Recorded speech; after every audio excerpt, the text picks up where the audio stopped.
Entonces, dentro del románico, pues la fachada es uno de los elementos arquitectónicos que son muy importantes, y no solamente la parte arquitectónica, sino la escultórica, porque en varios espacios más bien, de la fachada se van a ubicar muchas esculturas. Entonces, tenemos que eso sería como la parte principal, digamos, todo lo que está alrededor de la entrada, y comenzando de abajo hacia arriba y del centro hacia afuera, tenemos primero acá las puertas. Normalmente es una puerta a dos hojas, eso significa que se abren, así son puertas de batir, o sea, de abrir y cerrar, así como comúnmente las conocemos.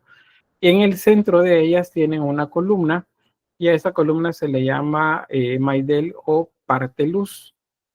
Si lo dicen como parteluz, pues está bien, es esta parte de acá. Luego, hacia afuera, tiene como a manera de columnas adosadas a la pared, que son estas que ven aquí. En este caso tiene tres el ejemplo, tiene tres más acá. A esto se le llama jambas. Bueno, aquí dice jambas en derrame.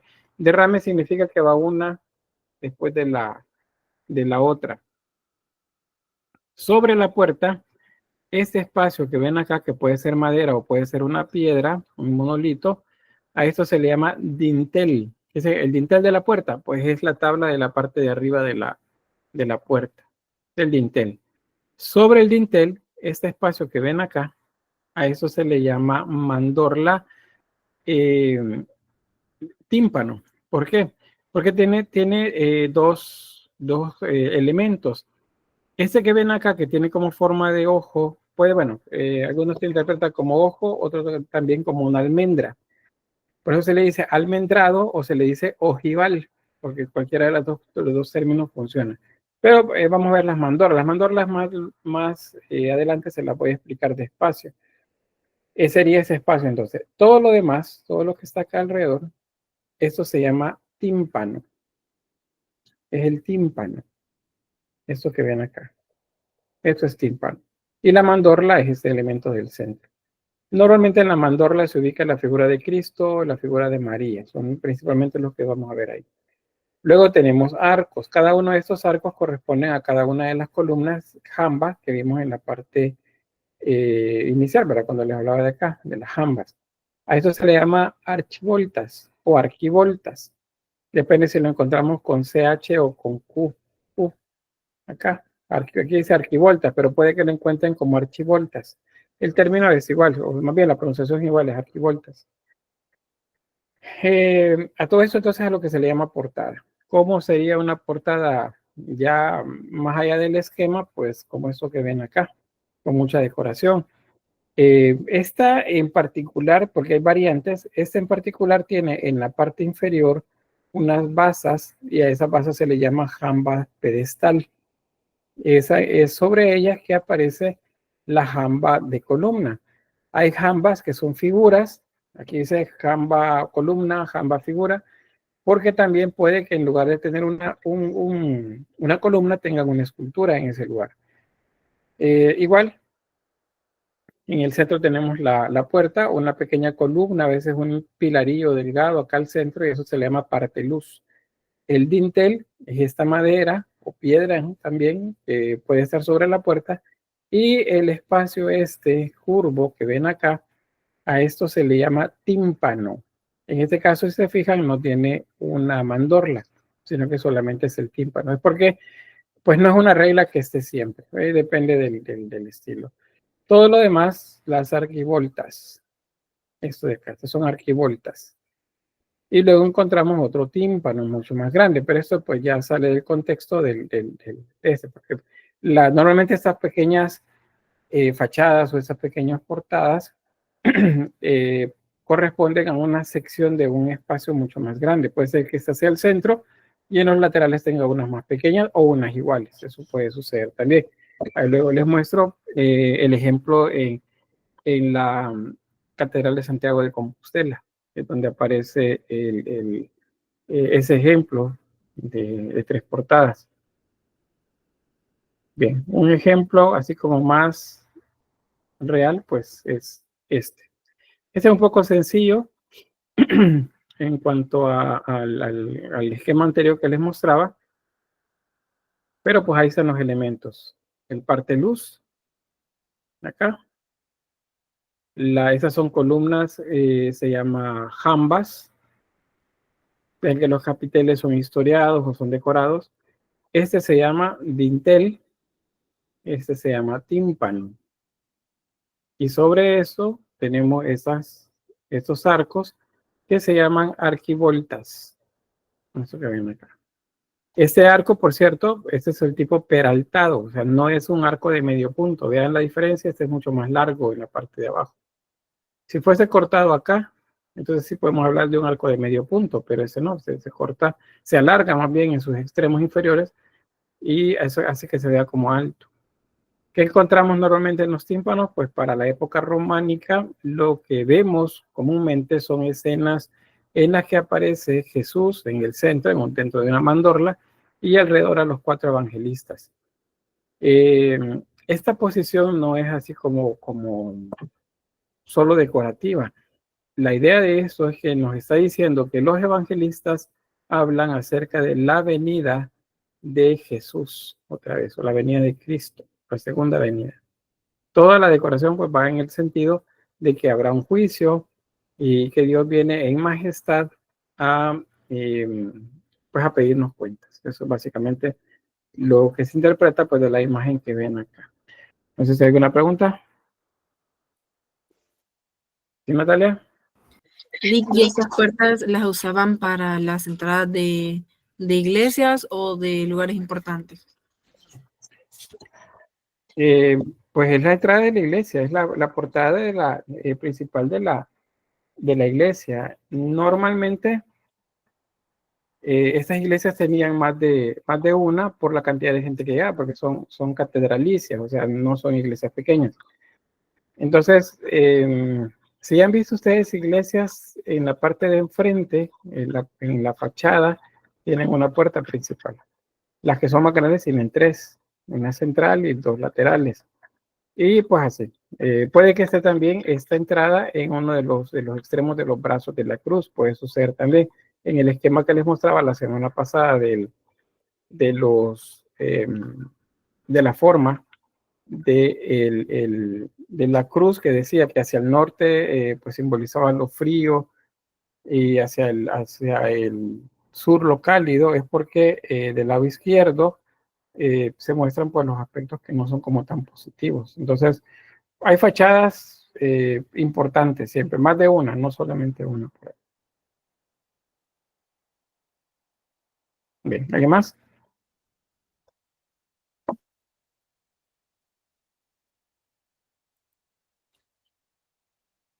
Bueno, déjenme ver entonces. Este es un ejemplo particular porque a pesar que el románico es como muy general en toda Europa, va a resultar que dependiendo de las culturas principales en algunas zonas, habrán variantes. Por ejemplo, la región de Italia está muy influenciada por los lombardos. La zona franca, franco-germánica, está influenciada por lo que quedó del Imperio Carolingio. Y en España hay una influencia tanto de los pueblos propios de la región, principalmente visigodos, y los musulmanes. Entonces, cada quien tiene como particularidad, pero en esquema general se parecen, porque todas tienen contrafuertes, por ejemplo, todas tienen forma de cruz, principalmente. Aquí tenemos ejemplo, las iglesias pues tienen un poco más de color y no parecen hechas solamente de piedra. En ese caso tenemos ladrillo cocido en la fachada, más todo el resto de mortero, que es lo que lo da el color gris. En ese caso interno, ven que las columnas y las paredes se ven blancas. Igual a aquella fachada que se ve al fondo, San Miniato en Florence, y este es San Ambrosio en Milán. Pues en ambos casos vemos que el blanco se ve bastante junto con el gris. A esto, pues es lo que les mencionaba de la influencia lombarda. Por cierto, muchas de estas fachadas o de las paredes de los edificios se cubrían con mármol. ¿Por qué? Porque pues resulta, especialmente en la región de Italia, hay mucha arquitectura romana que quedó ahí, muchas ahora en ruinas a esas alturas, pero pues sirvieron de base para esto, porque también sucedía que los edificios antiguos romanos los desarmaban para poder sacar materiales con los cuales conformar el nuevo templo. Entonces, mucho del mármol de los edificios romanos terminaron en iglesias. Bien, esto es seguramente algo que conocen. A ver, ¿dónde es? Italia.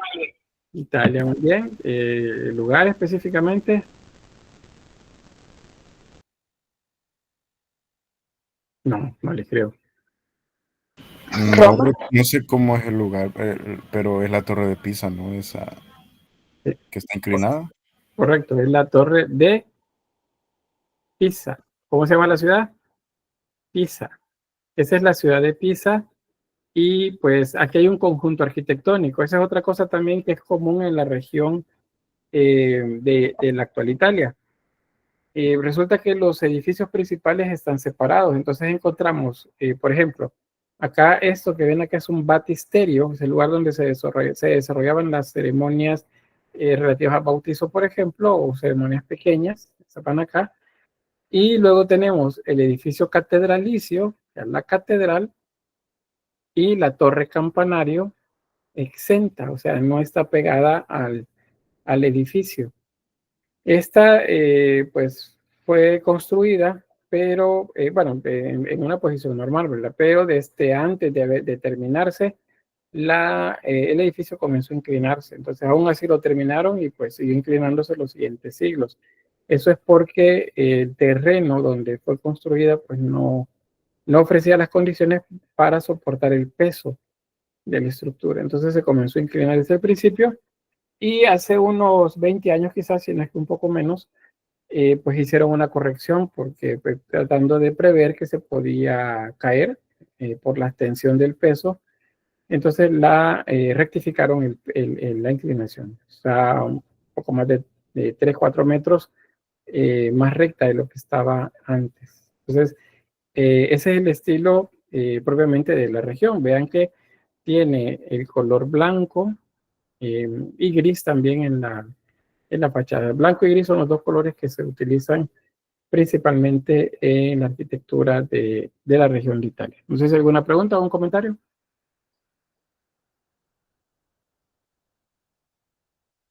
¿No?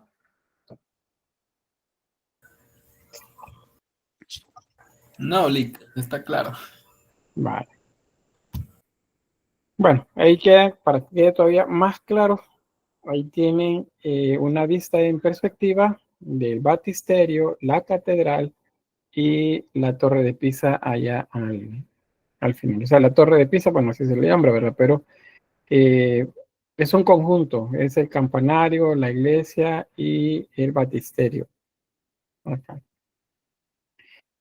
Luego los pueblos hermanos, eso es hacia el norte. Fíjense que en la zona norte el románico tiene unas características un tanto diferentes. De hecho, se adelantan un poco a la manera de construir del periodo gótico. Por eso es que se semejan bastante a la arquitectura gótica. Aparte que todos los edificios románicos importantes en Europa que han sobrevivido el paso del tiempo desde esta época fueron reconstruidos y adecuados cada vez que aparecía un nuevo movimiento artístico. Entonces comienzan como románico, pasan por un gótico, por ejemplo, luego se le agregan elementos renacentistas y luego otros que son barrocos. Al final el edificio termina siendo ecléptico. Ecléptico significa que tiene de varios o de varias culturas al mismo tiempo. Entonces tenemos acá dos ejemplos, en Worms y Espira. Vean que son altas, en este caso, son bastante verticales. Las torres campanario también son como muy altas. Y siempre, estos son los cabeceros, por cierto, en ambos casos. De las dos iglesias, estos son los cabeceros. Es el lugar donde está el ábside. Que ven acá. La de la izquierda, esta tiene estos elementos, se llaman rosetones. Eso es propio del gótico, no del románico. Entonces significa que esta parte es una intervención posterior al diseño original. Aquí ejemplos de la planta arquitectónica. Pueden ver ahí. Las torres campanario. Este es el transepto, el cabecero, y este es el pie de la cruz. Y la entrada está en los laterales en este caso. Acá y tenemos otra por acá.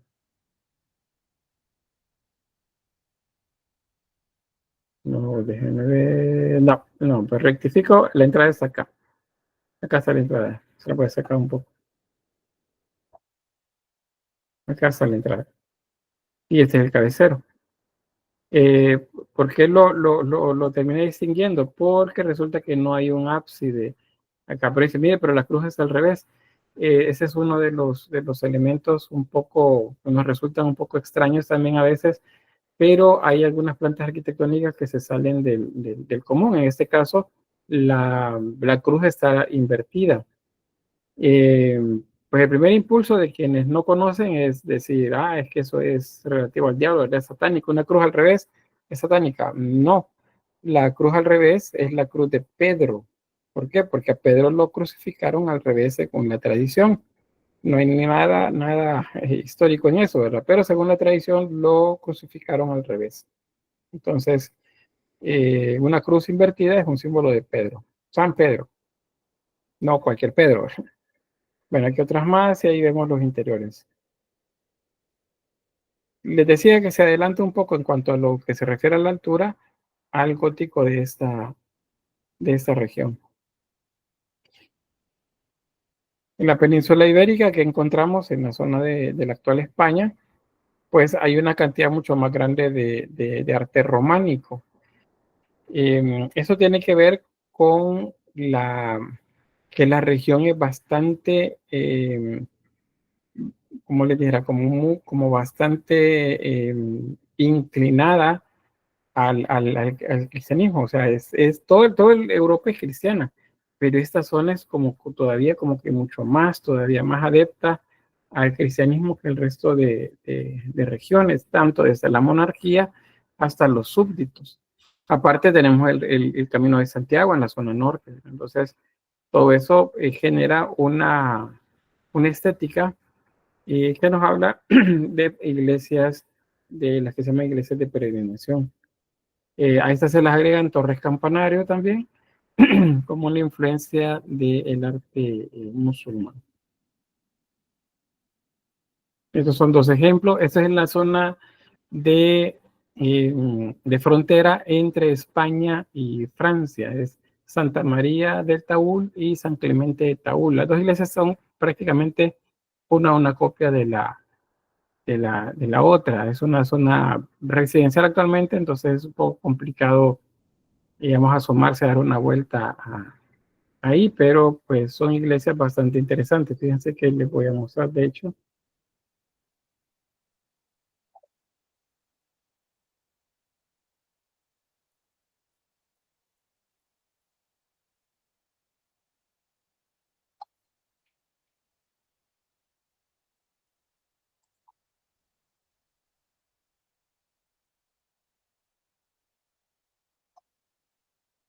Vean, la zona de frontera entre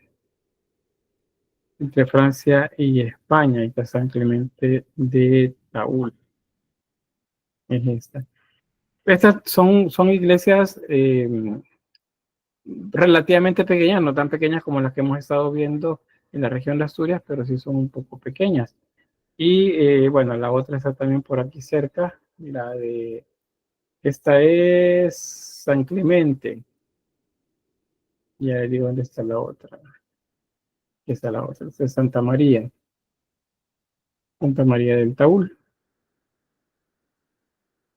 Esta está dentro de un barrio residencial, entonces esta, la de Santa María, no nos permite entrar, no sé que alguien ya haya osado tomar una fotografía. Bueno, de frente, sí ya aparece, desde de un año para acá se ha actualizado. Pero no es mucho. Bueno, pero ahí está, vean, es una iglesia pequeña. Vean las ventanas que son en la parte externa, parecen como si fueran o sea, son angostas, pero por la parte interna son abocinadas, de manera que la luz pues es más controlado como se muestra en el interior. Solo que no, si no da mucho movimiento alrededor acá, y creo que la fachada no la podemos ver.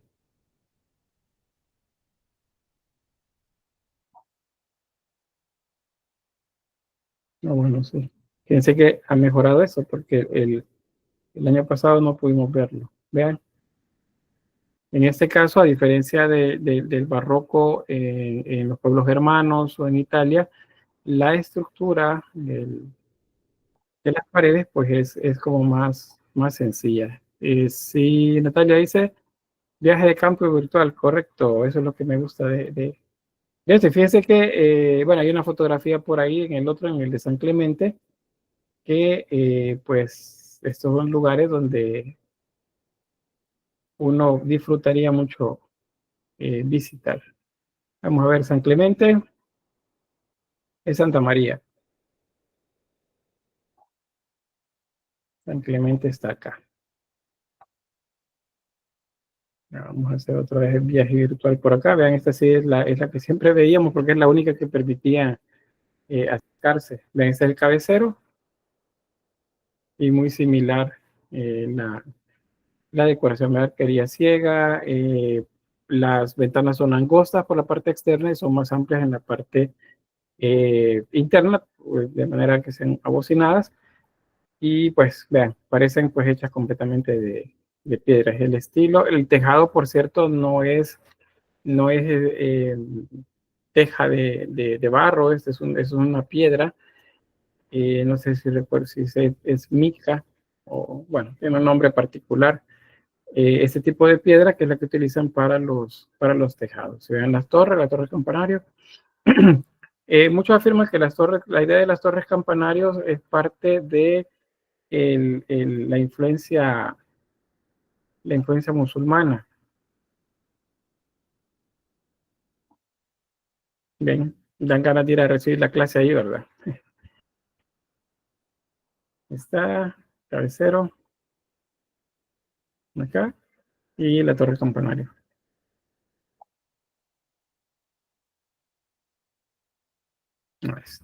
Un cafecito por ahí.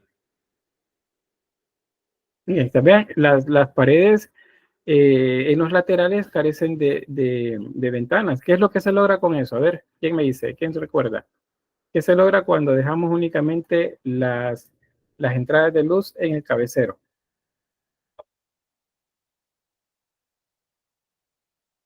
¿Sí, Brian? Cuando la luz entra por el cabecero es porque como Dios es el Dios de la mañana y así, entonces cuando amanece, el sol entra por la cabecera y se ilumina ese lugar y parece que es un lugar sagrado. Y mientras que lo demás está en penumbra, o sea, más oscuro. Y lo hace lo hace místico y se mira sagrado. Muy bien, sí, místico es la palabra bien utilizada para esto. Le da un aire de misticismo, que cuando el lugar donde está el sacerdote se va iluminando poco a poco. Esta es la fachada, ¿no?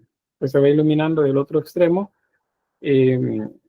y bueno, es ese resplandor y luz alrededor de todos los objetos que están ahí. Imagínense, por ejemplo, un cáliz dorado, a la luz pues es un brillo, un sagrario que brilla por la luz que le entra. Entonces la gente desde la parte oscura ve eso y lo hace tener una experiencia más espiritual. O sea, digamos que serían como efectos especiales dentro del rito que se está realizando ahí.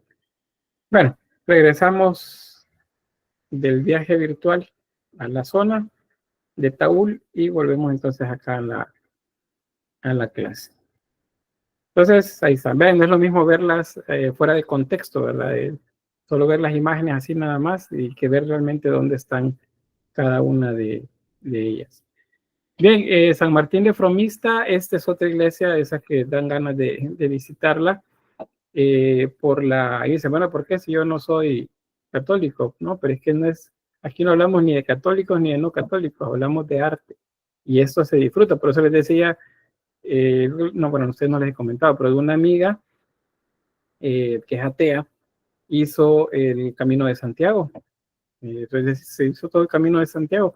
¿Por qué? Porque ella quería vivir la experiencia de caminar por todos esos pueblos medievales y conocer las iglesias. Y se hizo todo el camino en bicicleta y caminata, pero lo hizo completo. Entonces, eso se disfruta bastante. Tengo amigos y amigas, colegas docentes también, ateos, que disfrutan como no tienen idea el arte religioso, porque eso es arte. Vean, eso es lo que se logra, bueno, aquí porque hay ventanas en los laterales, pero vean allá el altar. Aquí hay luz artificial, ¿verdad? Luz eléctrica. Pero imagínense si ustedes entran y todo oscuro y solo el fondo iluminado por la... O sea, hay un aire de misticismo con todo eso. ¿Ven? Eso es lo que se logra, esa iluminación en la... Y por eso es que las iglesias están orientadas hacia donde sale el sol. Acá en nuestro país no, bueno, la mayor parte de las iglesias de origen que llamamos colonial desaparecieron prácticamente por los terremotos, pero hay algunas que mantienen ciertos elementos parecidos. Bien, San Martín de Framista es esa que está por ahí, y bueno, hasta llegamos con esta presentación, que es la número 1 del trabajo. O sea, solamente aquí hay contexto y arquitectura. Vamos entonces a la parte 2. Y estamos por acá. ¿Qué vamos a ver entonces en la parte 2 del tema? Pues acá vamos a ver escultura y pintura. No sé si hay alguna pregunta previa sobre lo que veíamos de la arquitectura, o alguna impresión, una opinión. Veo el chat.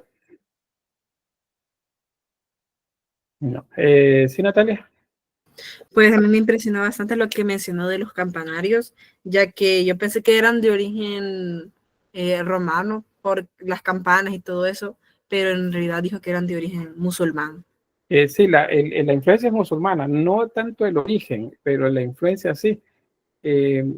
Las mezquitas tienen los alminares, estas torres que tienen en los extremos, y desde ahí se llama la oración. Ahí hay una persona que se sube para hacer la llamada a la oración. Entonces, en el cristianismo, antes de la influencia musulmana en España, por ejemplo, tenían sobre la fachada, la pared principal, había como una pared que sobresalía, eso se llama lanceta, y ahí colgaban las campanas, y desde abajo las hacían sonar. Entonces, por influencia musulmana, las torres se agregan a la iglesia, y ahora en las torres están las campanas. ¿Y qué hacen las campanas? Cuando suenan las campanas, ¿por qué es? Ajá. Pues principalmente porque son las 12 o tal vez porque ya terminó o va a comenzar una hora. No, pero esa es la del reloj, pero las campanas cuando suenan, Stephanie. Porque va a haber misa. Porque va a haber misa, correcto. Las campanas suenan entre 2 y 3 veces antes de cada misa. Antes las oía yo sonaban. Hoy en San Salvador, bueno, un tiempo que viví cerca, no tan cerca de la de María Auxiliadora, ahí lo que ponían era una grabación, unas campanas bien bonitas, que sonaban. No hacían sonar las campanas propiamente, pero las campanas son las que suenan antes de la misa, avisando que va a ser hora de la misa, o sea, está llamando para ir a hacer oración también. Entonces, ven ahí la similitud con lo musulmán. Bien, vamos a ver qué más. Que el índice, las ventanas pequeñas entonces son casi lo mismo que el ojo de buey, o había alguna diferencia. Es casi o sea, en función es lo mismo. En forma son diferentes, porque en forma el ojo de buey es redondo y las ventanas acá, igual que en el prerrománico, son casi que hendiduras nada más. O sea, aunque veamos externamente que se ven anchas, si nos acercamos y la vemos de frente, es más bien la decoración alrededor, pero lo que vemos es una fisura, una abertura angosta, alargada. Por la parte interna ya no es tan delgada, es más ancha, es así, abocinada se llama, es más amplia. Y pues eso permite que la luz pues entre con mayor facilidad. Y la iluminación es entonces controlada. no es una iluminación tan brillante en todo el edificio, sino que se concentra más bien en el altar y el resto pues para que la gente pueda ver por dónde camina. Vamos a avanzar. Bien, sobre la escultura, pues está supeditada a la arquitectura, eso es una regla. La escultura está principalmente en las fachadas, aunque hay esculturas exentas. Eso significa que no están pegadas en las paredes. Y aquí sí encontramos algunas piezas en madera que han sobrevivido el paso del tiempo. Pero, sin embargo, pues la piedra es lo más preferido. Usted sabe que había marfil, metal, madera, y toda era policromada. ¿Qué significa eso? Pues que todo estaba pintada. ¿Va a estar bien, Gloria? No hay problema. Bien. Luego, ¿qué más? La talla de piedra es plana. Eso significa que los relieves no sobresalen tanto, sino que son un tanto angostos. En la medida que avanzamos hacia el siglo XII, o sea, al final del románico para pasar al periodo gótico, vamos a encontrar que el volumen aumenta. Pero en su origen, las primeras esculturas en relieve románicas son angostas, son delgadas. ¿Qué más? Hay un estilo antinatural y simbólico. Eso lo que nos dice es que pues se aleja del naturalismo. Hay una tendencia a la abstracción también. ¿Por qué? Porque es más importante el mensaje que la figura. Nos interesa más saber que ese es Cristo, no que se parezca a la imagen de Cristo, sino que saber que es Él. Luego la composición es ordenada, está hecha por segmentos, de manera que existan división aún entre lo que representa lo malo y lo que representa lo bueno. Esto no se les debe de olvidar. Miren, esta frase, apúntenla, por cierto. Horror al vacío o miedo al vacío. Luego les muestro ahí un poco más ya cuando veamos la imagen. Pero horror al vacío en escultura significa que no se dejan espacios libres, sino que todo el espacio, por ejemplo, si es el tímpano, ese espacio sobre la puerta donde se colocaban las esculturas, no se deja ni un solo espacio libre.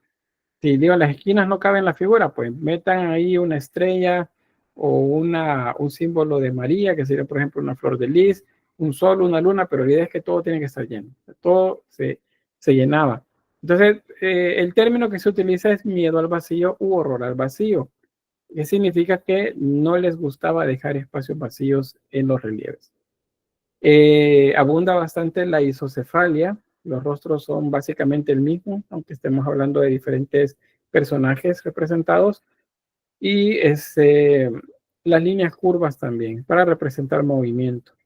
Aparte, los escultores, los artesanos escultores, no buscaban representar algo bello, sino más bien lo expresivo de la imagen. Y si para lograr eso tenían que deformar, tenían que colocar rasgos de manera extraordinaria o exagerada, pues lo hacían. Entonces, vamos a ver unas imágenes que dirán ustedes, es que eso se ve como muy desproporcionado, pero es porque no interesaba. O sea, era más importante el mensaje que la estética de la imagen. Aquí tenemos un ejemplo. Esta es otra característica también. Las figuras son hieráticas. ¿Alguien recuerda qué significa hierático? O y severo, estas dos palabras, hierático y severo.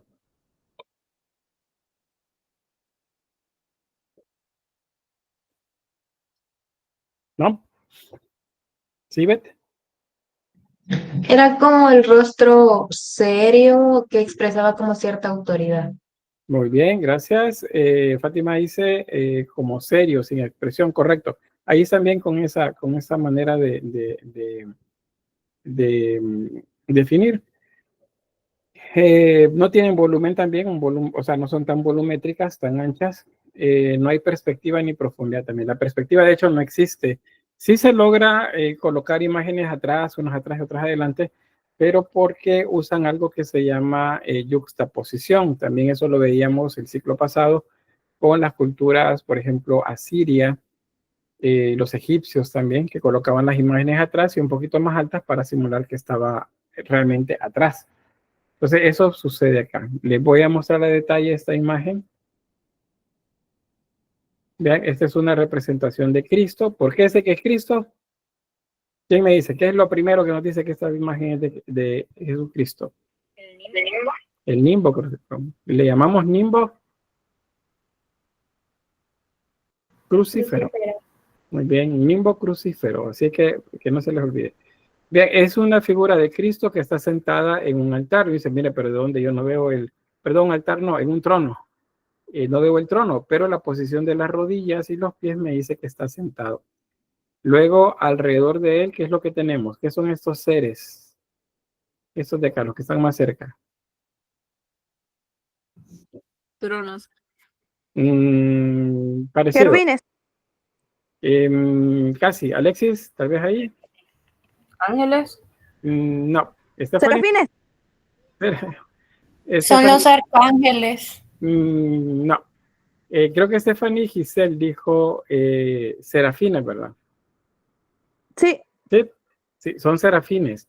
Los serafines son los que están más cerca de Dios. ¿Y cómo los definen los profetas en los libros del Antiguo Testamento? Pues dicen que tienen 6 alas. 2, 4, 6. Con 2 cubren su cuerpo, con 2 cubren su rostro, aunque estos tienen el rostro descubierto, y con 2 vuelan, según dice el texto. Entonces estos son serafines. Recuerden que los serafines son los que están más cerca de Dios, según la angeología de la que nos habló Pseudo Dionisio de Areopagitia, en la obra esa que él escribe, que se llama de la jerarquía celestial. Él establece que hay un ordenamiento. O sea, no es algo que alguien se inventó solo porque sí, sino que se basa en los textos del Antiguo Testamento y también la tradición judía. Esas 2 cosas son las que mezclan. Bien, esto que observan acá alrededor, que tiene forma como de una palmera, esa forma es una mandorla. Ese es el término, mandorla. Ya les voy a mostrar detalles, solo se las hago ver. Y vemos flores. ¿Qué significan las flores? ¿Se acuerdan? Iconográficamente, bueno, iconológicamente. Cristo. Un dato más, por cierto. Vean en las alas tiene esos como pequeñas marcas en forma de ojo. Efectivamente representan ojos. Si ustedes se acuerdan el video de introducción, y si no, vayan a verlo cuando termine la clase y terminen el laboratorio, vayan a ver el video de Evangelion, o si vieron la serie, pues, donde aparece uno de los ángeles que atrapan. Tiene justamente esta decoración en el rostro. O sea, tiene un montón de ojos. No recuerdo si es Adán o cuál es el de los personajes, pero es retomado de estas imágenes, de esta época. Bueno, las flores, y vean arriba, ¿qué es eso?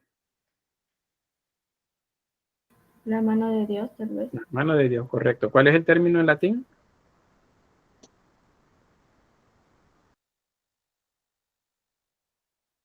Bueno, les ayudo. Bueno, Ivette, Priscila. Es la Dextera Domini. Correcto, la dextera domini, la diestra de Dios, eso es lo que significa. Si me dicen la mano de Dios está bien, pero es todavía mucho mejor si me dicen la mano derecha de Dios. Y si le dicen dextera domini, pues ahí llegamos a, como el meme aquel que aparece que va gradualmente asombrándose el niño, ¿verdad? Según vamos llegando a la respuesta correcta. Entonces, eso es la dextera domini. Significa que Dios lo está ofreciendo, lo está mostrando más bien a Cristo. Y los que vemos ya alrededor, esos sí son ángeles, en el término general de la definición. Ahora, vean esos brazos, vean la cabeza, eso es correcto anatómicamente hablando. Ustedes están llevando anatomía en este ciclo, ¿verdad? ¿Es eso correcto? No, claro que no. Si lo hacen así, les pone mala nota a su docente, ¿verdad? Si hacen unos brazos de ese tamaño comparado con la cabeza. Si el tamaño de la palma de la mano es igual al tamaño del rostro, y el tamaño de la cabeza es igual al tamaño del pie. Y aquí nada que ver ni una y otra cosa. Vean los pies que pequeñitos, casi ni se notan acá. Y bueno, siguen estando flores. Esas flores, acuérdense que son símbolos solares, son símbolos de Cristo siempre, todo alrededor. También imágenes sobre la cabeza de los ángeles, también es signo de la cruz, una cruz patera o patada. Bien, vamos a avanzar. Ese es un cuadro resumen, pues ya algo les he mencionado de esto cuando les mencionaba las características generales, es que está subordinada a la arquitectura, el espacio límite, o sea, los pórticos principalmente se van a convertir en el espacio destinado para ese tipo de escultura en relieve, pero vamos a encontrarlo en otros lugares, no solamente en las portadas, también ahí adentro cerca del altar. Las temáticas religiosas principalmente, santos, la vida de los santos, la vida de Jesús y principalmente el juicio final. Por eso Cristo se muestra en esta que ven acá, Cristo ahí, aunque no lo parezca, pero esa boca pequeña, sin expresión, nos está diciendo que está serio, es una representación severa, eso es lo que dice, severa. Y él viene a juzgar a vivos y muertos. Eso es lo que están viendo, que es como que si el cielo se abre y los ángeles nos lo muestran, que él viene a juzgar.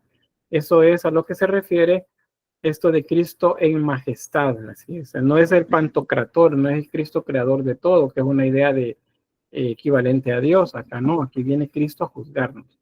Porque estamos en el contexto del milenarismo, acuérdense, que todo el mundo pues decía desde la iglesia y lo hicieron creer hacia el pueblo, que Cristo venía y que iba a venir el juicio final.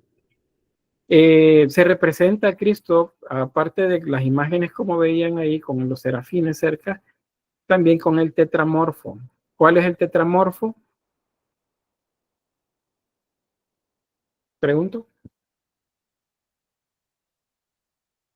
Lo que representan a los animales, creo. Sí, a los animales de... ¿O son los animales que representan a? A los 4 evangelistas, creo. Sí, correcto, a los 4 evangelistas.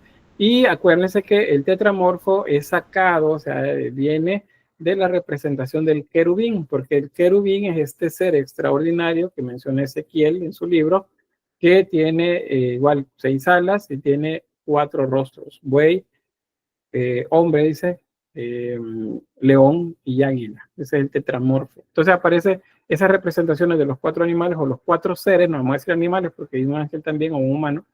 Esos 4 seres son una representación del tetramorfo, o sea, los 4 evangelistas. Cuando están así separados son los 4 evangelistas.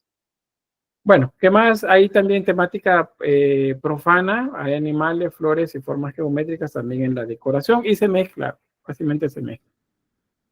Hay también escultura exenta, como les decía, principalmente madera que ha sobrevivido el paso del tiempo. Vamos a ver por ahí alguna de estas características. Bueno, ya veíamos lo hierático, la adaptación al marco, el uso de policromía, porque esos se pintaban, aunque actualmente los veamos sin pintura, pues estos sí se pintaban.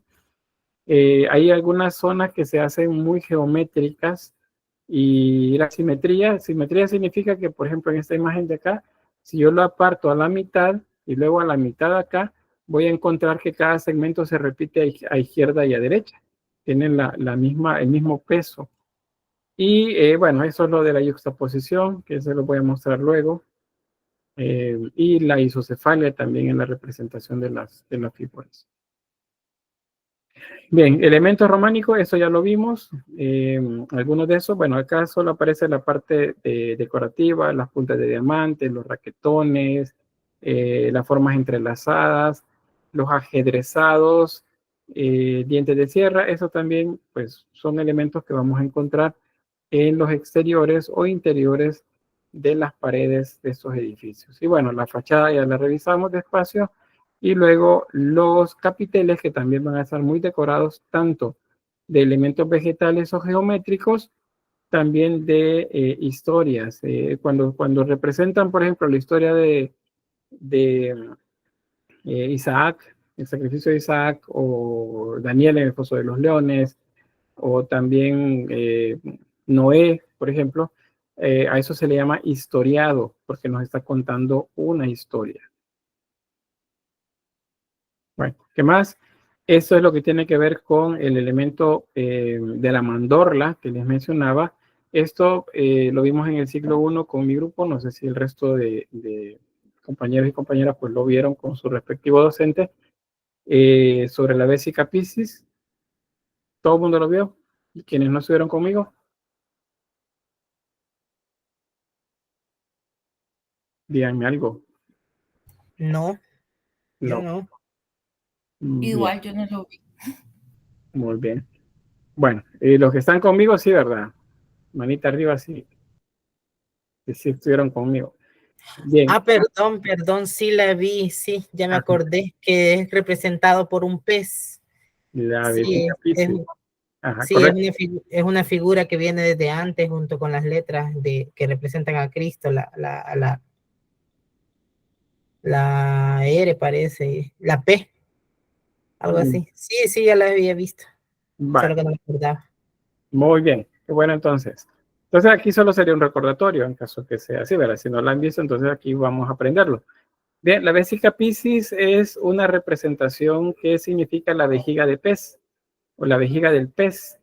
Recuérdense que Ixus es el símbolo de pez, que es una traducción de Jesús Cristo Deum Huius Soter, o Jesucristo Hijo de Dios Salvador. Esa es la primera letra de cada palabra, es la que se escribe Ixus, que significa pez, el símbolo de Cristo. Pues bien, el símbolo original es este. Acá son dos círculos concéntricos.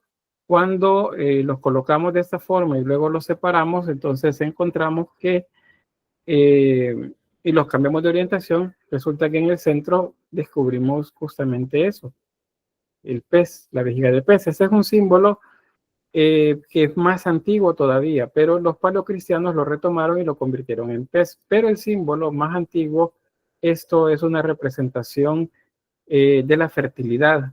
Esa es una representación de la fertilidad. Entonces, me dice, bueno, pues ¿por qué?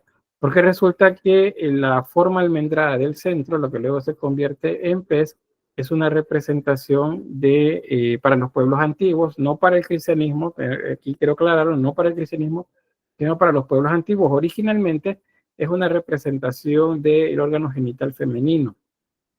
Entonces, cuando viene el cristianismo, más allá de la figura de pez, que es lo que estamos viendo acá, resulta que en las imágenes, como esta que ven acá, vean, ahí está, la mandorla o la Vesica Piscis, esto es un símbolo, y van a decir, bueno, pero es que eso no, ¿cómo puede ser eso posible? De los genitales femeninos. Bien, ¿pero por qué? Porque resulta que en la manera de la explicación que daban para que la gente entendiera, una frase que dice el texto bíblico, que si quieren tener esa parte con Cristo, ¿qué es lo que tienen que hacer? Hay que volver a, ¿quién me ayuda? Nacer. Volver a nacer. Volver a nacer, correcto, hay que volver a nacer. Y si ustedes volvieran a nacer, bueno, salvo quienes nacieron por cesárea, pero si volvieran a nacer, ¿por dónde nacieran? Pues justamente por ahí.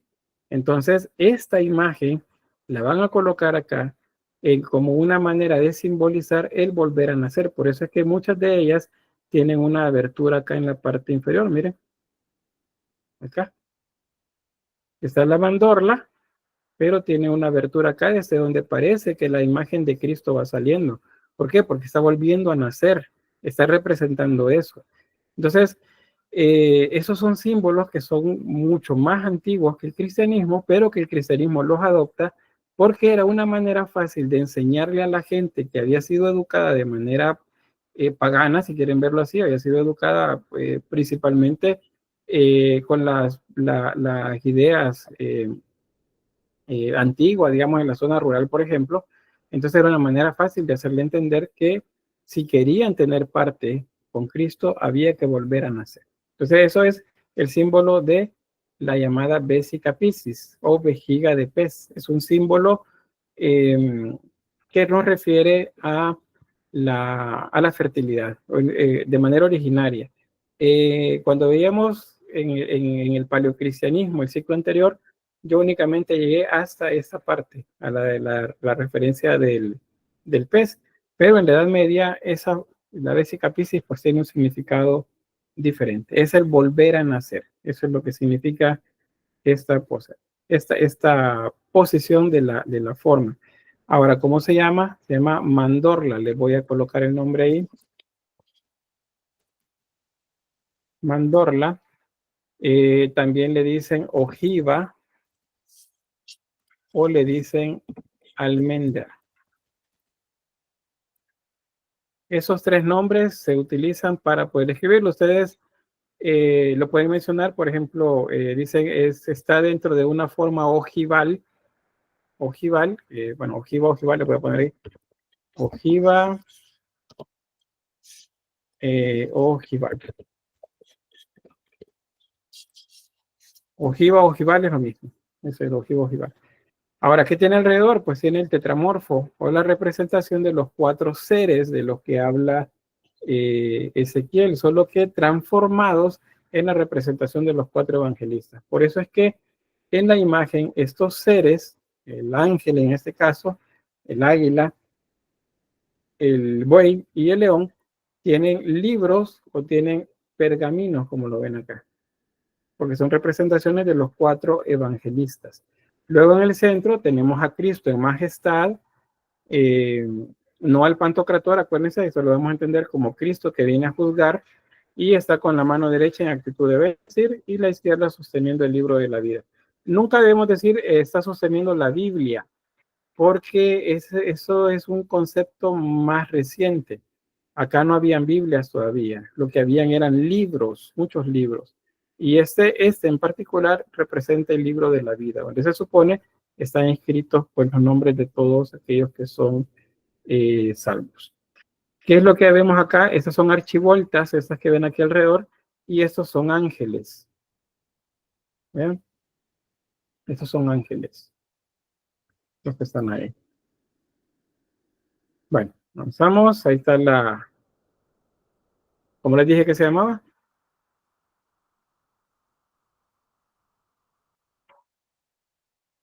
¿Qué pasó? Acabo de mencionarlo. Mandorla.